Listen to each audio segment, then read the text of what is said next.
We're your Erie Canal bicentennial headquarters as we celebrate the stories that make this waterway so special. Tonight, how the Erie Canal drew the greatest escape artist of all time, Harry Houdini, to Rochester. And News 10 NBC's Brett Davidson has the film footage. I'm here above the skate park in downtown Rochester. But a century ago, this was part of the Erie Canal. And right about here was the Waylock Bridge, where thousands of people gathered to see Harry Houdini pull off a great escape. This is the earliest surviving footage of Harry Houdini. In May of 1907, he came to Rochester to settle a bet that he could free himself from handcuffs after leaping into the frigid Erie Canal. The canal would have run right along what is now this portion of South Avenue. Emily Moore is a historical researcher at the Rochester Public Library. So about a week before the stunt, he was training under the supervision of his brother in New York City. His brother Leopold was a physician.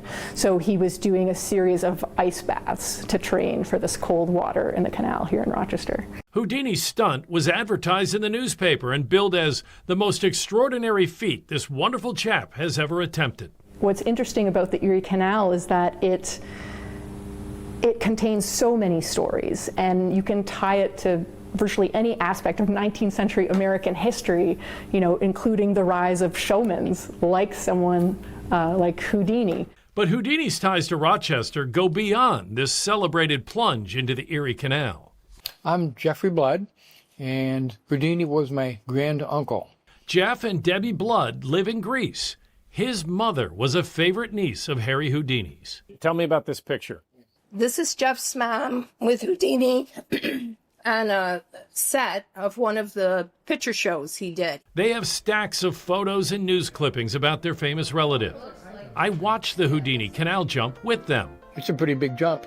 The film footage starts with Houdini stripping down to a pair of white shorts, and then has a Rochester police officer shackle him with 2 pairs of handcuffs. He then climbs to the top of the Waylock Bridge, waves his manacled wrists to the crowd, and then leaps 100 feet into the Erie Canal. Houdini surfaces less than 15 seconds later, throwing his freed hands into the air. What stands out to you from that film footage? All the people. He had such a following. It was just amazing that many people wanted to see him. At the time, the newspaper estimated 10,000 people crowded the towpath to witness the jump. He knew how to market better than anyone else, and probably better than most people do today. He just had vision. It was Houdini who had the vision to hire Kodak to film his jump. The original footage now lives at the Eastman Museum. It was an impressive feat for everyone who was in the audience, but it was a very personal achievement for him because his mother was in the audience. And apparently later that night in his diary, he wrote, "Ma saw me jump." There's no plaque or marking to commemorate the location of that famous jump, and the Waylock Bridge has since been torn down. Houdini would return to Rochester a few times to sold-out crowds, but none bigger than the thousands who lined the banks of the Erie Canal to see his death-defying leap. Brett Davidson, News 10 NBC. Wow. That's just cool. Now, one additional tidbit about Houdini's jump.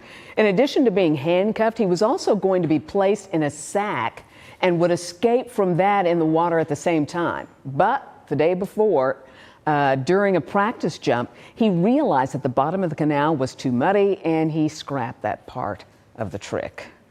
Well, let's go in depth now on the rare Houdini film. Brett mentioned it's the oldest surviving footage of Harry Houdini doing a stunt and was shot on nitrate film stock, which is really flammable and prone to decomposition.